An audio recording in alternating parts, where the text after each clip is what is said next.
नमस्कार मेरे प्यारे साथियों, मैं राकेश सर एक नई क्लास के साथ। और आज की क्लास में आप लोगों को एक महत्वपूर्ण वंश पढ़ाया जाएगा और आप ध्यान से देखना और बने रहिए। देखो प्यारे साथियों, आज की क्लास में मैं ले रहा हूँ करौली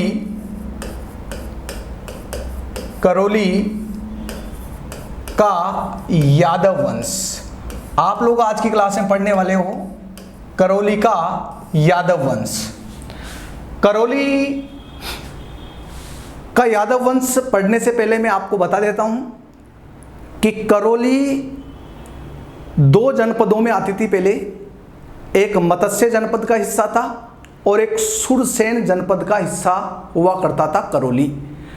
आप लोगों को इतना याद होना चाहिए कि करौली में यादव वंश है और यादव भगवान कृष्ण के वंशज थे। कौन थे प्यारे बच्चों? भगवान कृष्ण के वंशज। तो आपको ध्यान रखना है कि करौली के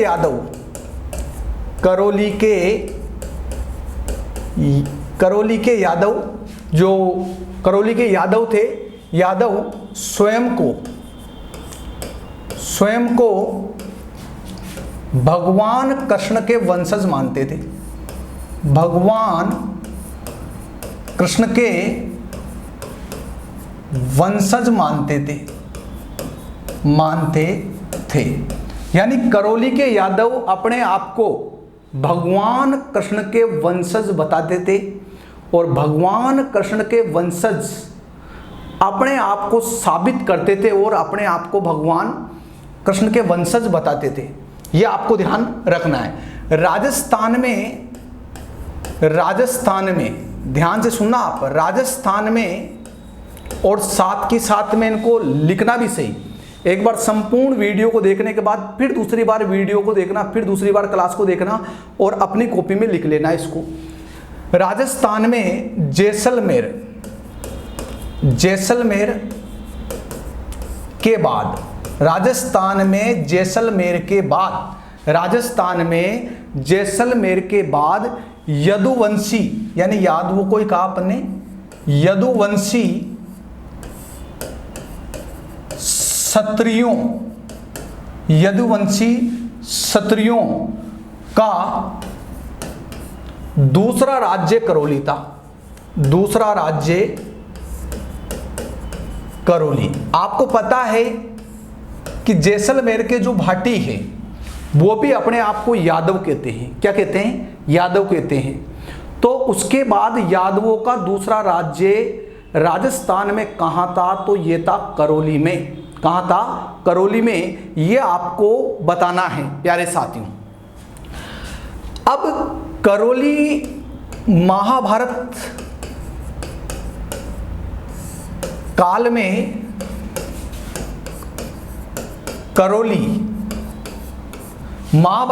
में करौली रियासत दो जनपदों के अंतर्गत आता था। दो जनपदों के अंतर्गत, यानी करौली रियासत का जो क्षेत्र था ये दो जनपदों में बटा हुआ था प्यारे बच्चों।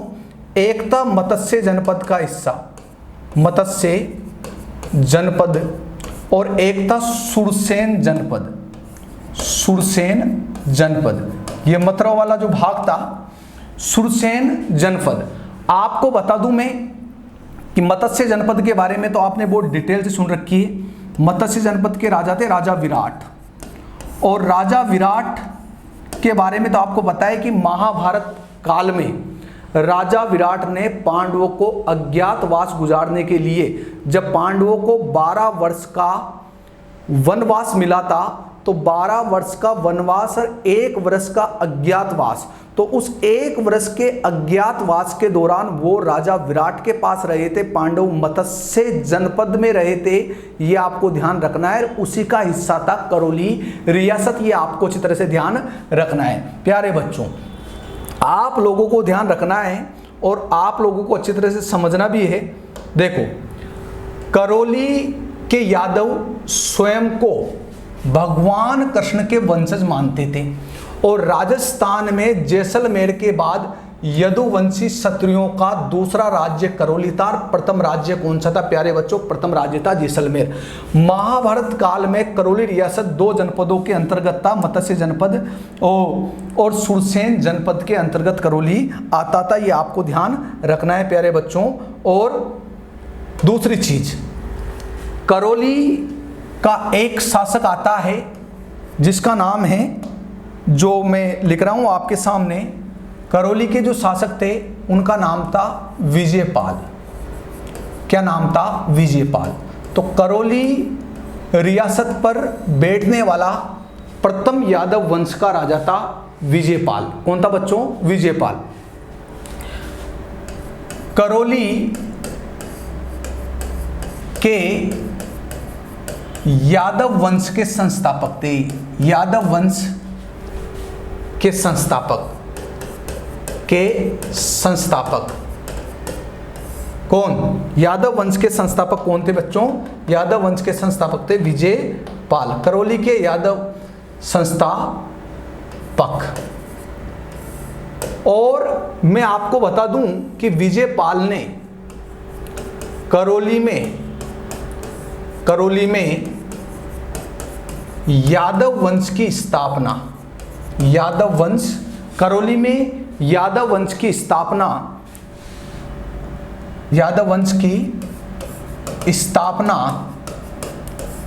1040 ईस्वी में की थी। 1040 ईस्वी में करौली में यादव वंश की स्थापना करी थी।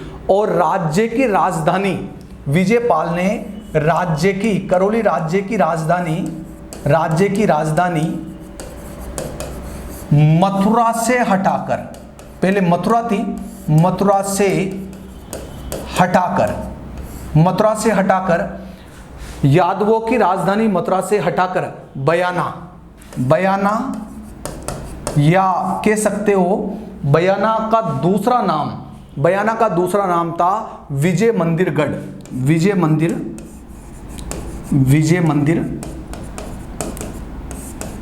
गढ़ को बनाया। किसने? विजयपाल ने। तो करौली में राठौड़ वंश के संस्थापक कौन थे? विजयपाल थे। इसलिए विजयपाल को यादव वंश का, करौली के यादव वंश का मूल पुरुष सबसे पहले था ये, इसलिए आदि पुरुष कहा जाता है। तो करौली राज्य में यादव वंश की स्थापना करने वाला व्यक्ति कौन था? विजयपाल था बच्चों। और विजयपाल ने करौली के यादव वंश की स्थापना की 1040 ईस्वी में। और करौली के यादव वंश की राजधानी को मथुरा से हटाकर करौली के यादव वंश की राजधानी बयाना को बनाया, जो वर्तमान में बयाना कहाँ पड़ता है? भरतपुर को। वो कभी करौली के यादवों के अंडर में हुआ करता था। और करौली के यादवों का आदि पुरुष, मूल पुरुष किसे कहा जाता है? विजयपाल को कहा जाता है प्यारे बच्चों। इसके बाद आगे चलकर करौली की राजगद्दी पर बैठा एक राजा जिसका नाम था तिमनपाल। ध्यान से सुनना आप, क्योंकि पिछली बार एग्जाम में यहां से क्वेश्चन आया था। कौन सा क्वेश्चन आया था वो अभी मैं आपको बताने वाला हूं बहुत जल्दी। तिमनपाल ने तिमनगढ़ दुर्ग का निर्माण करवाया। तिमनगढ़ दुर्ग का निर्माण करवाया। और तिमनगढ़ दुर्ग का निर्माण कहाँ करवाया इसने? करौली में करवाया। कहाँ करवाया प्यारे बच्चों? करौली में। और तिमनपाल ने तिमनगढ़ को राजधानी बनाया। तिमनगढ़ को राजधानी, देखो यादवों की जो राजधानी थी आपको ध्यान रखना है, पहले तो कौन थी? मथुरा के बाद राजधानी कौन सी बनेगी? बयाना। और बयाना के बाद कौन सी बनेगी? तिमनगढ़। ये आपको ध्यान रखना है। अभी राजधानी और चेंज होगी इनकी, ये ध्यान रखना है ना। तो करौली के यादव वंश की राजधानी तिमनगढ़ को बनाने वाला कौन था? तो वो तिमनपाल था बच्चों। कौन था? तिमनपाल। ये आपको ध्यान रखना है प्यारे बच्चों। इसके बाद आगे की ओर मैं चलता हूं और आपको बताता हूं। आगे चलकर करौली की राजगद्दी पर एक ऐसा राजा बैठा जो वास्तविक रूप से करौली का संस्थापक भी कहलाएगा, और उस राजा का नाम है अर्जुन पाल। ध्यान से देखना अर्जुन पाल जी को, अर्जुन पाल, अर्जुन पाल। प्यारे बच्चों, अर्जुन पाल के बारे में आप देखो, अर्जुन पाल के पहले और विजय पाल के समय तिमनगढ़ पर मुस्लिमों ने अधिकार कर लिया था, और जब तिमनगढ़ पर मुस्लिमों ने अधिकार कर लिया था तो अर्जुन पाल ने तिमनगढ़ मुस्लिमों से छीनकर मुस्लिमों से छीनकर 1327 में यादवों का शासन पुनः स्थापित किया। यादवों का शासन पुनः स्थापित किया। किसने? अर्जुन पाल ने।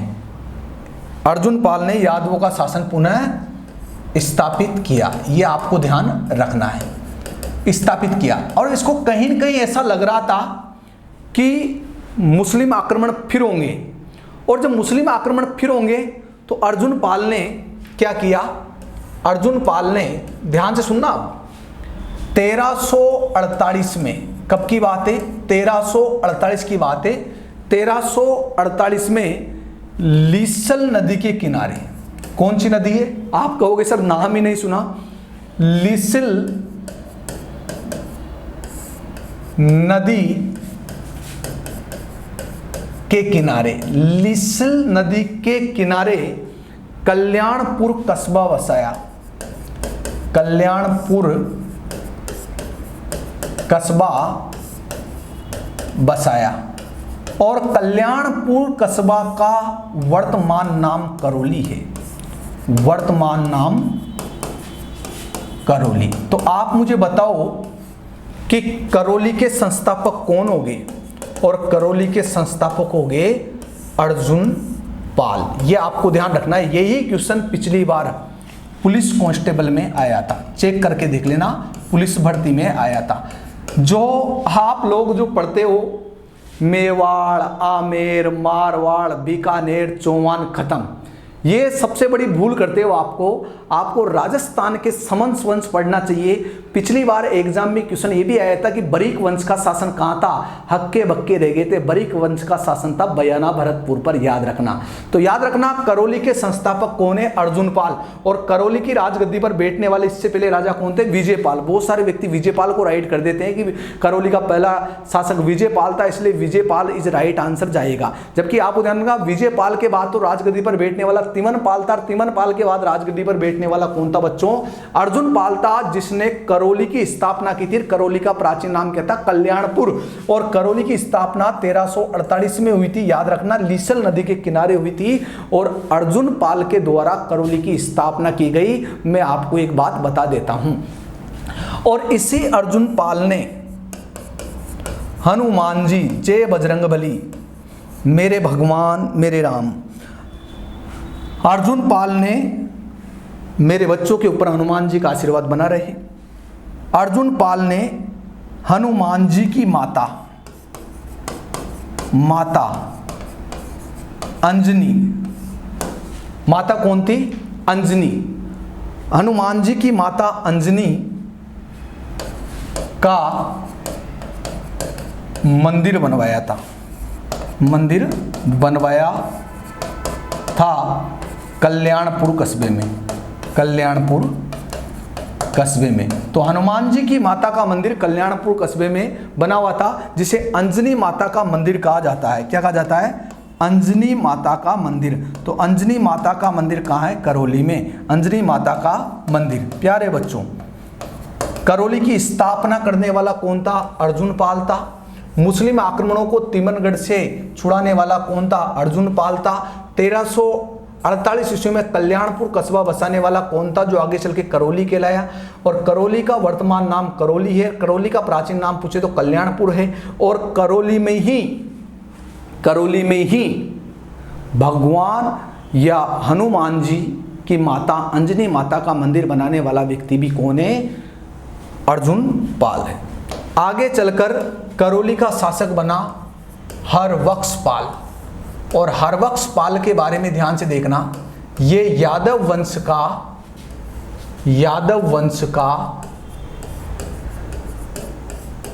अंतिम शासक यादव वंश का अंतिम शासक था, जिसने 15 नवंबर के आसपास 15 नवंबर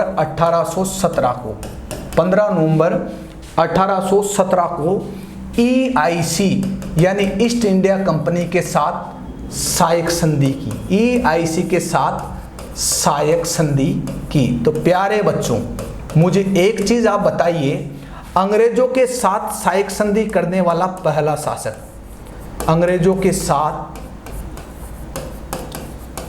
सहायक संधि करने वाला पहला शासक, सहायक संधि करने वाला प्रथम शासक, अंग्रेजों के साथ सहायक संधि करने वाला प्रथम शासक कौन था? प्रथम शासक था हरबख्श पाल। और अंग्रेजों के साथ सहायक संधि करने वाली पहली रियासत करौली पहली रियासत थी, करौली पहली रियासत थी, और अंतिम रियासत सिरोही थी। ध्यान रखना, सिरोही अंतिम रियासत। अंग्रेजों के साथ सहायक संधि करने वाली प्रथम रियासत तो करौली थी, और अंतिम रियासत सिरोही थी। करौली के यादव जो थे अपने आप को भगवान कृष्ण के वंशज कहते थे। क्या कहते थे? भगवान कृष्ण के वंशज मानते थे। तो करौली के यादवों ने ईस्ट इंडिया कंपनी के साथ सहायक संधि कर ली, और अंतिम राजा कौन था? हरबख्श पाल था बच्चों। कौन था? हरबख्श पाल। आगे की ओर चलते हैं, और ये करौली के यादव वंश आपके समाप्त हो जाते हैं। इसके बाद मैं आपको एक छोटी सी जगह का इतिहास और बता देता हूं, और टोंक के पिंडारियों के बारे में बताता हूं। टोंक के पिंडारी, पहली चीज तो आपको ध्यान रखनी है कि टोंक राजस्थान की एकमात्र मुस्लिम रियासत थी। राजस्थान की एकमात्र मुस्लिम रियासत। राजपूताना काल में राजस्थान की एकमात्र मुस्लिम रियासत पूछी जाए तो वो थी टोंक। कौन थी? टोंक। और टोंक का पहला मुस्लिम राजा आपको बता दूं, अमीर खां पिंडारी था। अमीर खां पिंडारी। अब आपको इसके बारे में मैं बता देता हूं, और आप लोगों को ध्यान से समझना भी है। देखो, यह है मुरादाबाद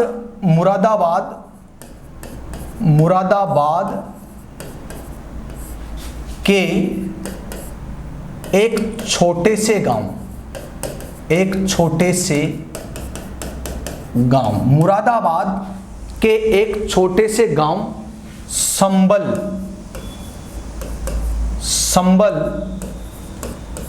का रहने वाला था। मुरादाबाद के एक छोटे से गांव संबल का रहने वाला था।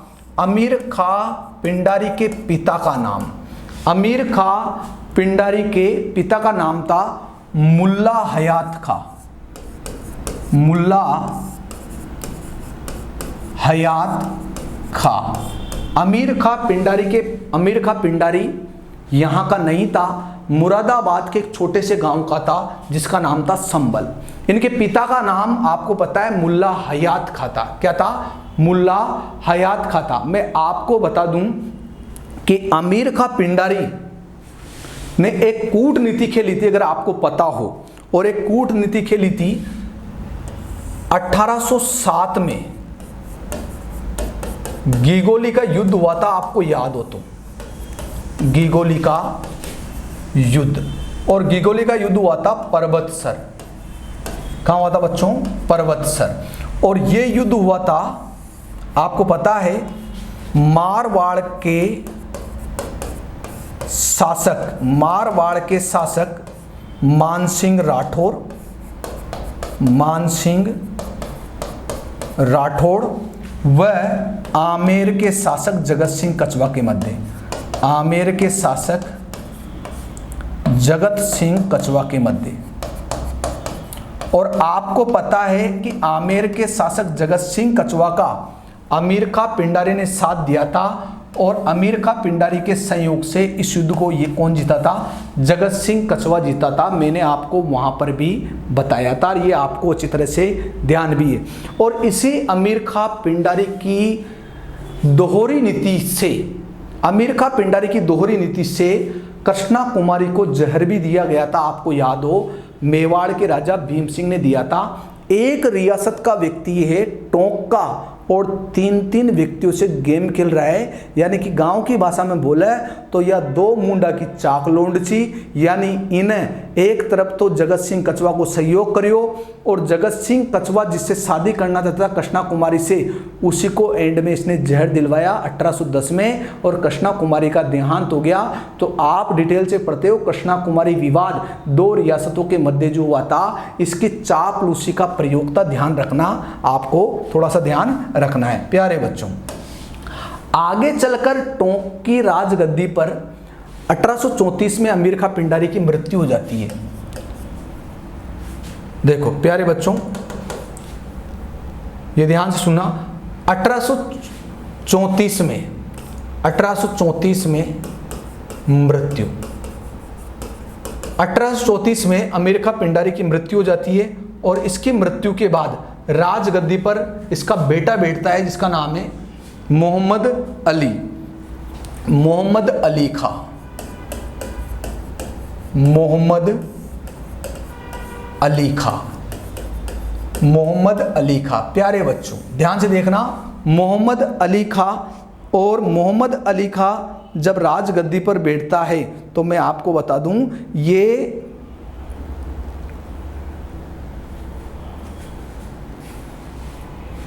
ये जब राजगद्दी पर बैठता है तो ये कौन है? तो अमीर खां पिंडारी का बेटा, अमीर खां पिंडारी का पुत्र, अमीर खां पिंडारी का पुत्र है। थोड़ा सा आपके दिमाग में एक चीज ला देता हूं मैं कि गुरुजी ये कब से कब तक राजगद्दी पर रहा था, थोड़ा सा एक आइडिया दे दियो तो मैं आपको बता दूं। कुछ ही समय के लिए बैठा था, तो 1864 से 74 के आसपास तक बैठा था, बस कुछ ही समय के लिए बैठा था। कुछ जगह लिखा हुआ है कि ये सिर्फ 3 वर्ष बैठा था, 1864 से और 67।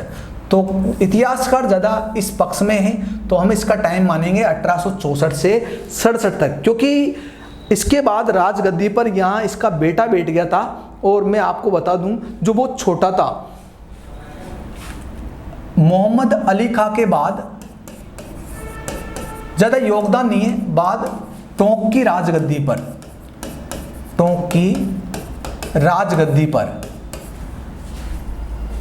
राजगद्दी पर यानी कि मोहम्मद इब्राहिम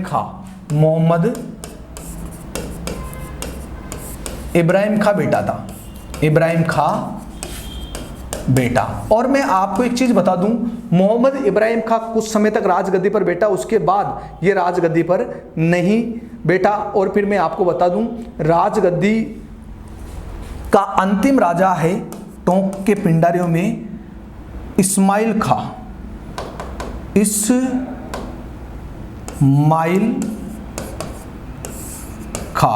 और इस्माइल खां जब बैठा था तो टोंक का पूर्व राजस्थान में विलय हो गया था। टोंक का पूर्व राजस्थान में विलय कहाँ हो गया था? पूर्व राजस्थान में विलय हो गया था, ये आपको पता है। पूर्व राजस्थान में इसका विलय हो गया था एकीकरण के दौरान। तो टोंक एकमात्र मुस्लिम रियासत थी, क्योंकि ये आपको ध्यान रखना है, क्योंकि राजपूताना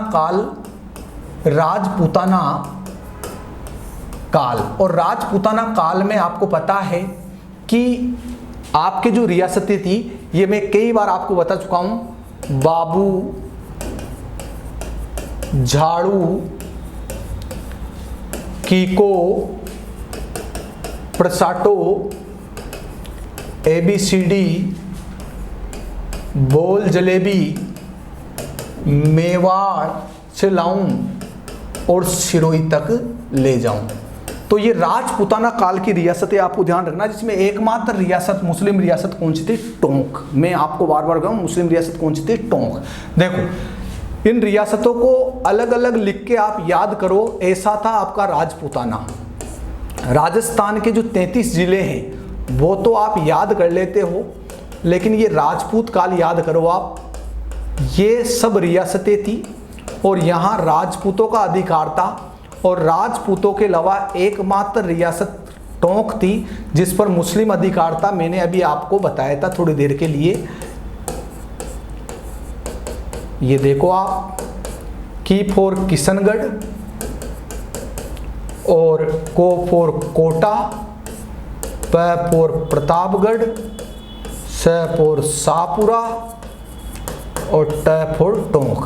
तो टोंक का विलय पूर्व राजस्थान में हो गया था। अभी मैंने चर्चा करी थी एकीकरण के दौरान, इसलिए मैंने आपको ये बताई वापिस रियासतें।